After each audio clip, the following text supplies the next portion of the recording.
Okay, this is the next section in Unit 6, Polynomial Functions. This section we're going to talk about dividing polynomials, a remainder theorem, and a factor theorem.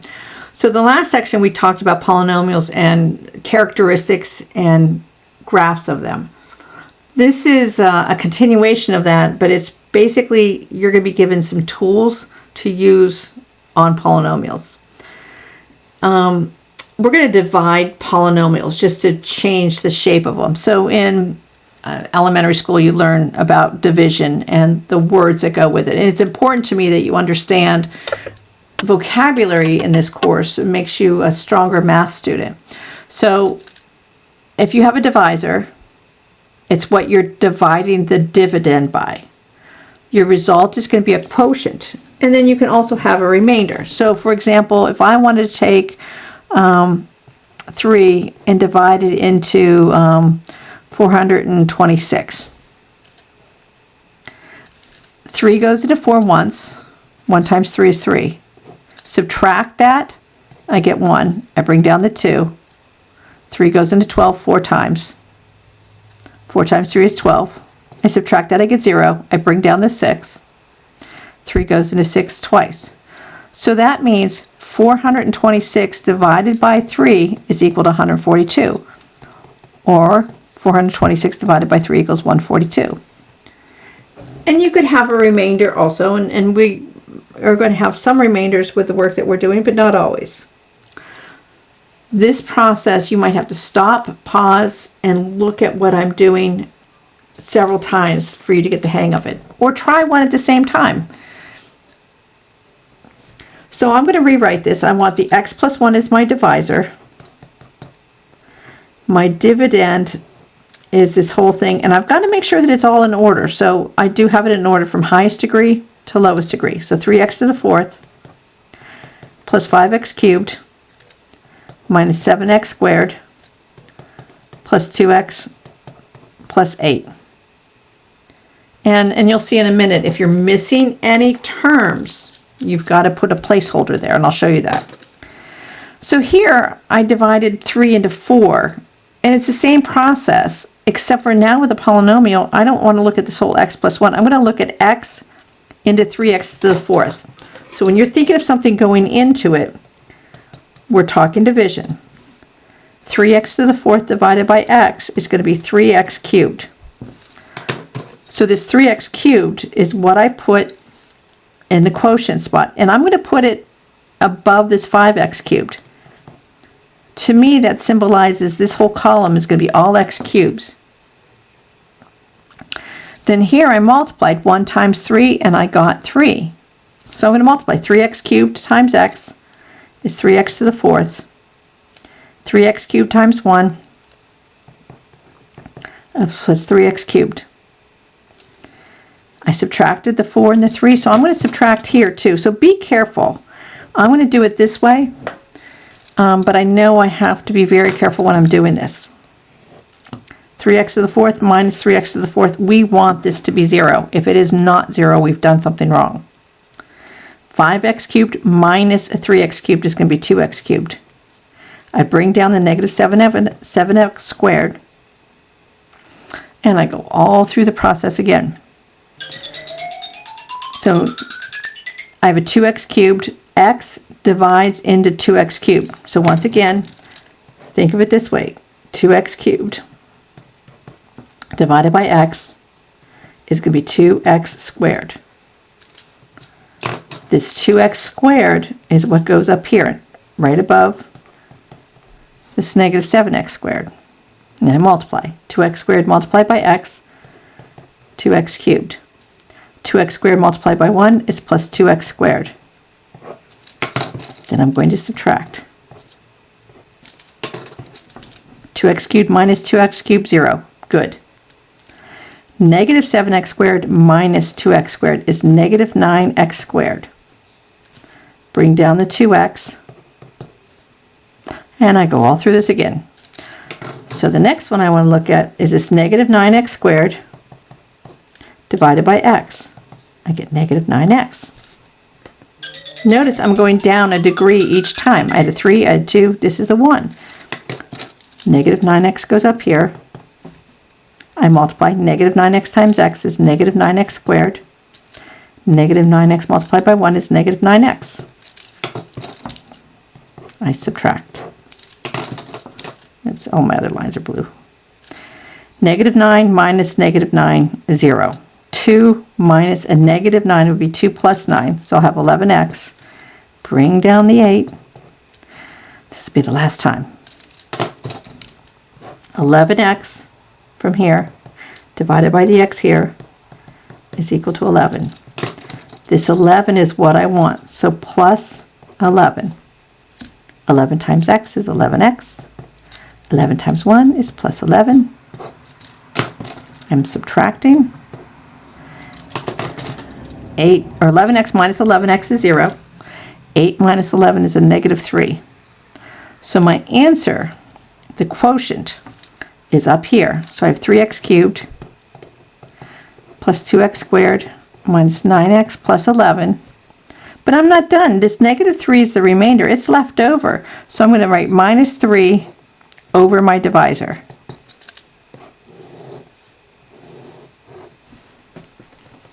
I'll do another example. I'll go a little bit quicker, but you can pause it at any time. I'm going to go ahead and do 2x minus 3 up front. Make sure all this is in order. So 8x to the 4th plus 2x cubed plus 5x squared minus x plus 7. I double check 4, 3, 2, 1, 0. Good.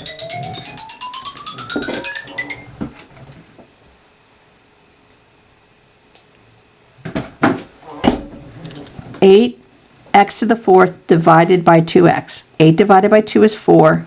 X cubed, or x to the 4th divided by x is x cubed. So I know I want an x cubed. So it's going to be 4 x cubed. Multiply. 4x cubed multiplied by 2x is 8x to the 4th. 4x cubed multiplied by negative 3, negative 12x cubed. I'm going to subtract. This is 0. 2 minus negative 12. So 2 plus 12 will be 14x cubed. Break down the 5x squared. Divide again. 14x cubed divided by 2x. 14 divided by 2 is 7. X cubed divided by x is x squared. Now multiply. 7x squared times 2x is going to be 14x cubed. 7x squared multiplied by negative 3 would be negative 21x squared. And I subtract. 14 minus 14, 0. 5 minus negative 21, 5 plus 21. So I get 26x squared. Bring down the negative x. 26x squared divided by 2x. 13x. 13x times 2 is 26x squared. 13x times negative 3 is negative 39x. I'm going to subtract. 26x squared minus 26x squared is 0. Negative x minus a negative 39. So negative x plus 39x is going to give me 38x. Bring down my 7. 2x goes into 38x, or 38x divided by 2x is going to be plus 19. 19 times 2x is 38x. 19 times negative 3 is negative 57. Subtract. I get 64 here. So my answer is going to be 4x cubed plus 7x squared plus 13x plus 19 plus 64 divided by 2x minus 3.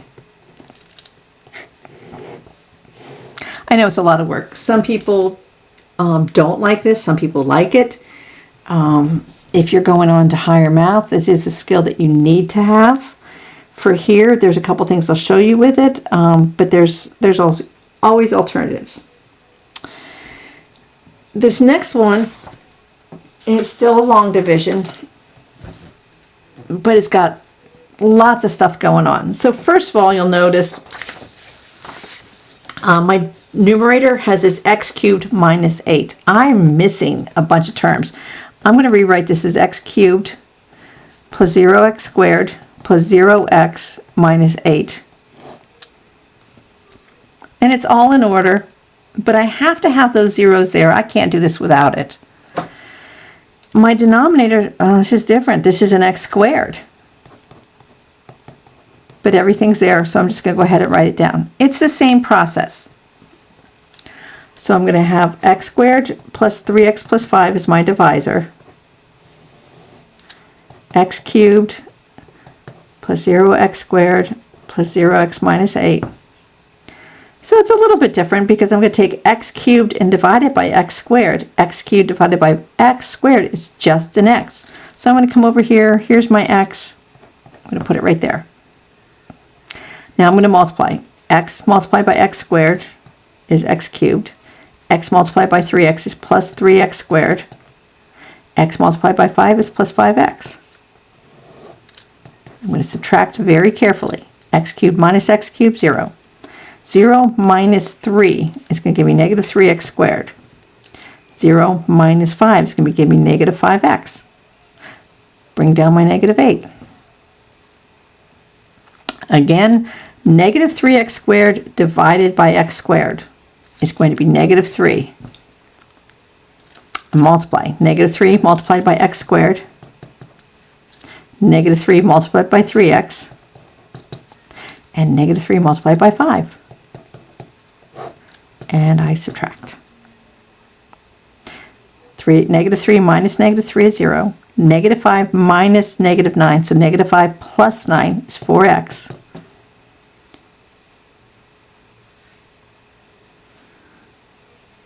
I'm not getting the same answer I did before. I'll go check it in a second. Negative 8 minus a negative 15 would be plus 7.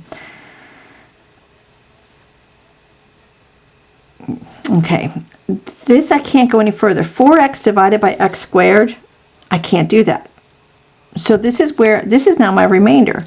So my answer is going to be x minus 3 plus 4x plus 7 over x squared plus 3x plus 5.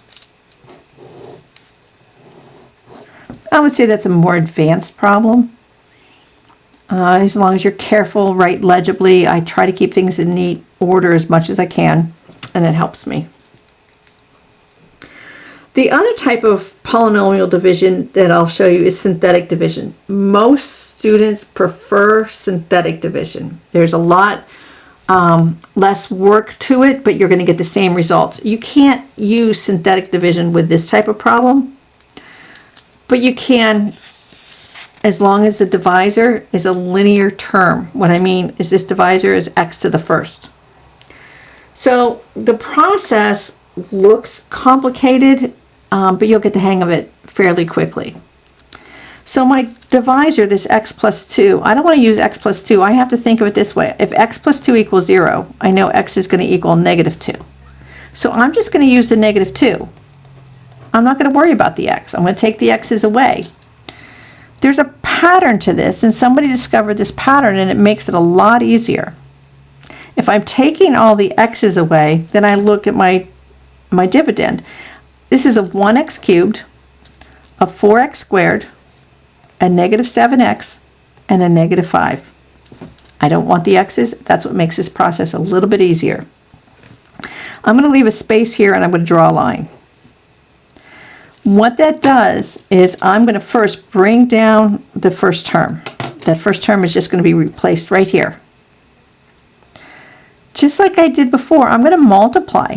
1 multiplied by negative 2 is going to go up here, and I get negative 2. What makes this easier is I'm not going to subtract. I'm going to add.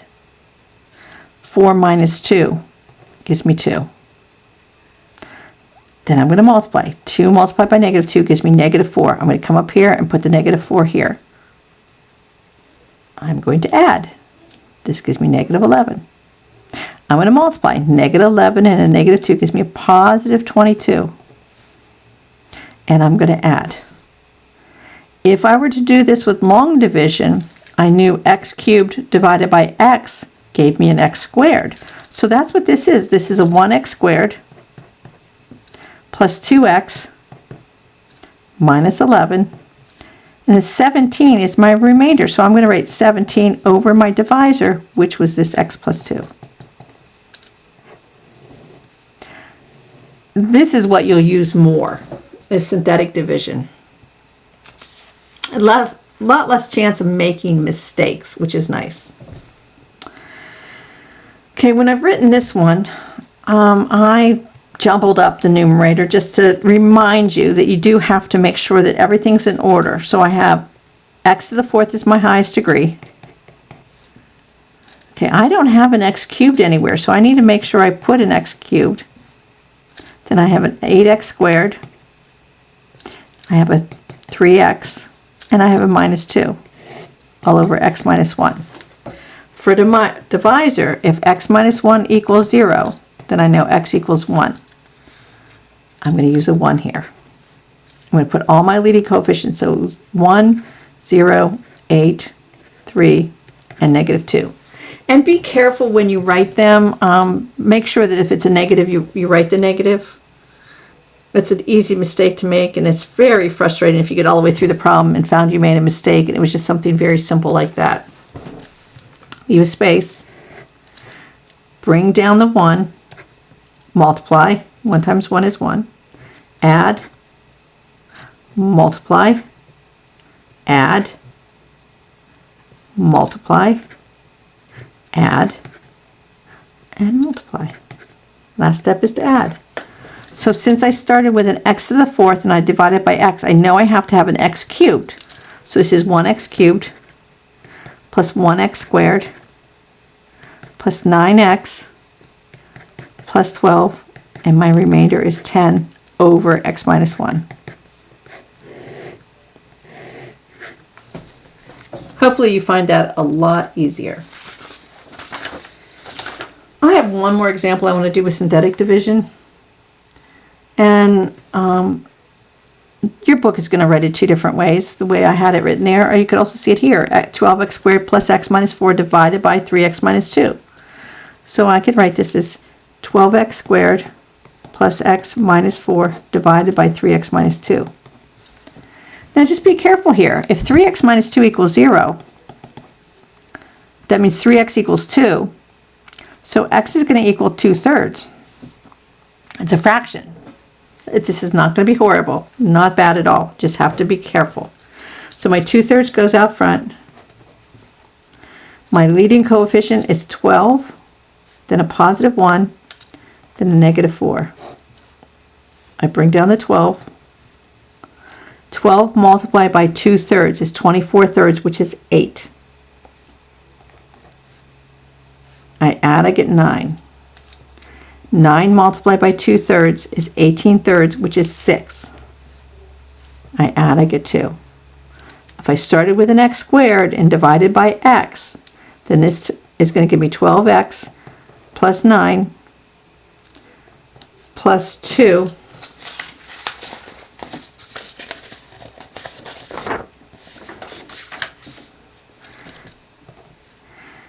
and this is where it gets a little tricky. This is going to be x minus 2/3. And that's where it's a little different with synthetic division. If we did this with long, well, let's see what we do if we get long division. Let's do 3x minus 2, 12x squared plus x minus 4. 3 goes into 12 4 times. So I'm going to have 4x. Oh. That's not the same thing I have over here. Let's see what happens. So I get 12x squared minus 8x. Subtract, I get 9x minus 4. 3x goes into 9x 3 times.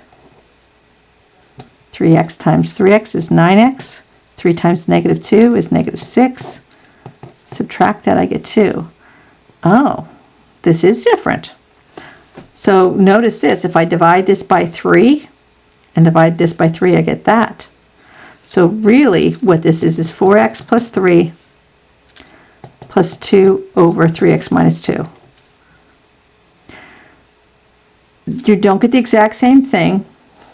So that's why long division is better, but you're going to find that what we're really going to be looking for is what's happening with this remainder. And that's why synthetic division is going to be easier for you to use. So this remainder theorem, I have two more things to show you. Remainder theorem and factor theorem. People confuse these, and I understand why, but the remainder theorem, you're looking for the remainder. If I want to take -2 and plug it into here, say if I want to find f of -2, I would have 4 times -2 cubed minus 7 times -2 squared plus 3 times -2 minus 9. Most of you would grab a calculator. You can do that. I would have 4 times -8 minus 7 times 4 minus 6 minus 9. So -32, -28, -6, -9, 60, -66, -75. Okay, I'm pretty good at math and it didn't take me that long. But the remainder theorem gives you a shorter way to do that. I want f of -2, so -2 is going to come out front. I'm going to use synthetic division, use my leading coefficients, keep everything in order, bring down the first number, multiply, add, multiply, add, multiply, add. Lo and behold, I got the same number with a lot less work.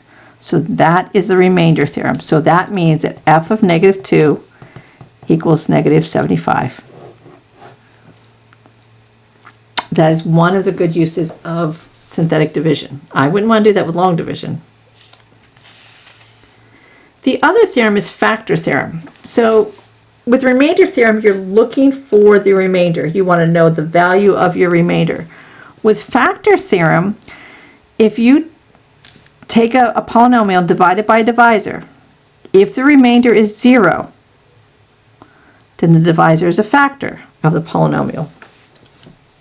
Let me do one example on here. So I'm going to take this, I want to see if x minus 2 is a factor. So if x minus 2 is a factor, I want to use x equals 2. So I'm going to put a 2 out here.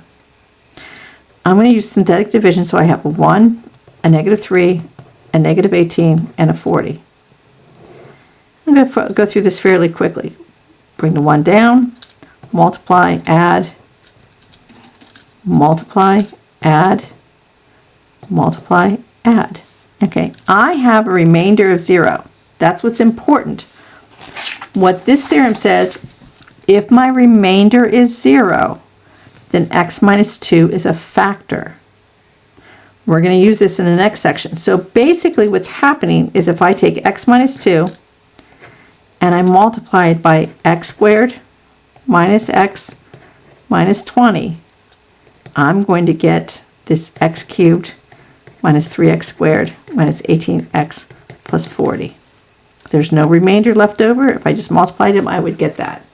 So remainder theorem, I'm looking for the remainder. Factor theorem, I'm looking to see if there's a factor.